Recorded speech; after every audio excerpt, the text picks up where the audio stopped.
And radar is clear for now. We are looking at an ugly mess, though, coming this weekend. Oh, yeah, look at that. So some parts of central Indiana could see up to 7 inches of snow with this system on its way.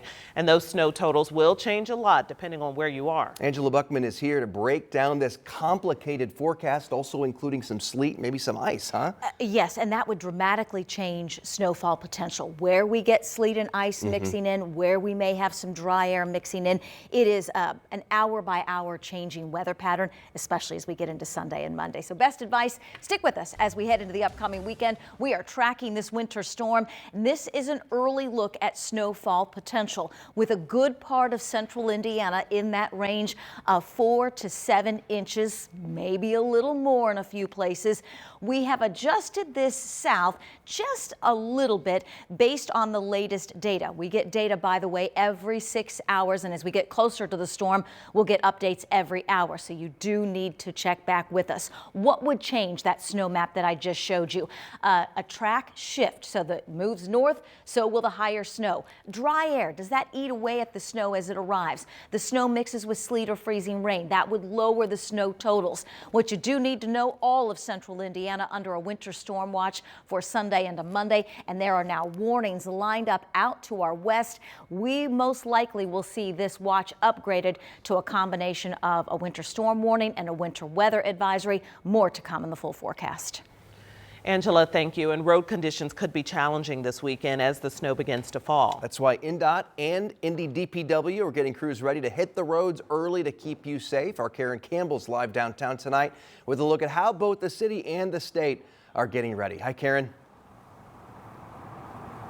Hey, Destin and Felicia, INDOT tells me they are getting a jump start on this potential winter storm. Crews have already been out on the highways and other roadways putting brine down just, again, to get these roads prepared ahead of this winter storm. And we know that starting tomorrow, both INDOT and Indy DPW will be starting 12-hour shifts with all hands on deck. That means all crews will be out on the roads for 12-hour shifts. And here in downtown Indy, Indy DPW trucks, they are making sure their trucks and plows are ready to go. And of course, that salt dome is full. Crews also pre-treated roads today and will continue to do so through the weekend. We spoke with Albany Hart. She's with Indy DPW. She tells me that it will be all hands on deck this weekend and into next week. As the snow falls, as we enter into those consecutive nights of freezing temperatures, we are going to be fighting for a little while, and our crews are prepared for that. We'll be operating on 12-hour shifts, so from 11 to 11, where we will have all of our butts and seats and out there on their routes. If you have ever shoveled your driveway in the snow, that's essentially what our drivers will be doing. So they will shovel it, the snow will fall, and they'll come back and they'll shovel it again and continue to make sure that these streets are safe for all road users. And Hart says crews will salt the roads to make it more challenging for that ice to start forming. But as temperatures drop, that could become challenging again as these temperatures drop. Now, in terms of sleet, INDOT tells me that they treat sleet just like snow and ice. They will continue to plow that off the road, but they said, you know what, sleet is not as challenging because they form into ice pellets, which can be easily and potentially blown off of the road. But again, they will continue to treat this storm again to make these roads safer for the drivers that have to get to where they're going. Guys? And I saw INDOT trucks out even yesterday spraying that brine out on the interstates. Yes, yes. Our weather folks are saying that it's going to really make a difference over the next 48 hours. Thank you so much. We appreciate you, Karen Campbell. Out in the cold, stay warm. Warming centers are also going to be open across Indiana this weekend for anybody who needs a safe and warm place to stay. You can call 211 to find the nearest warming center closest to you. And then you can get all the up-to-date weather information on this winter weather system with the Live Doppler 13 weather app. It is a free download in your phone's app store. Need to get to breaking news right now on Indy's southwest side, where one person was killed, another hurt in a shooting. And it is the third deadly shooting of the new year, and we're only 3 days in. Marina Silva joins us live from the scene. Can you tell us what you've learned, Marina?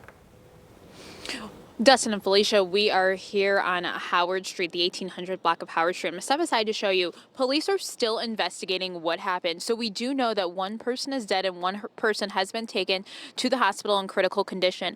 So right now, officers are surrounding this red car. They do tell us that there are some bullet damages to the car, but they're still investigating what happened. Now, they're also working to get a search warrant for this gray house right here to see if that is possibly involved. We did ask IMPD about 3 people have been dead in just a couple days into the new year. Officer Tommy Thompson told us that we need to do better as a community and says now a community is grieving.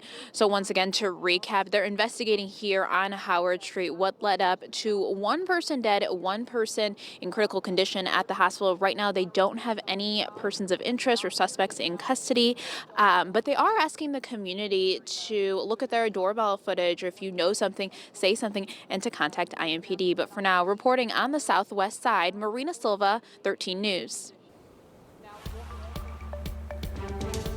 And tonight, Metro Police are still investigating the first 2 homicides of the new year. So those 2 deadly shootings happening with hours of each other. The first happened last night near Troy and Arlington Avenue. That's on the southeast side. And the second happened this morning near 29th and Capitol, just north of downtown.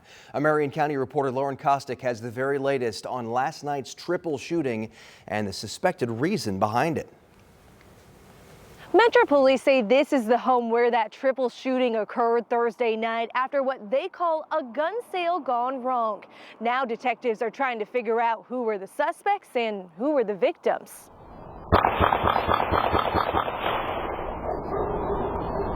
Rapid gunfire startling this southeast side neighborhood just before 9 p.m.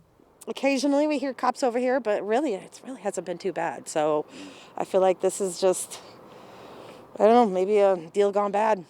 Police say the shooting happened inside this home on Capsula Lane. When officers arrived, they found 3 people shot, 1 dead and 2 hurt. On Friday, the coroner identified the man killed as 29-year-old Sebastian Jones. It is unknown at this time if the person on scene, deceased, is a suspect or a victim. It is also unknown if if the people at the hospital are suspects or victims. Investigators also believe 5 people were inside the home at the time, 2 of them escaping the gunfire through a window, and are now cooperating with police. At this time, we believe one of the people in the house was trying to sell a gun.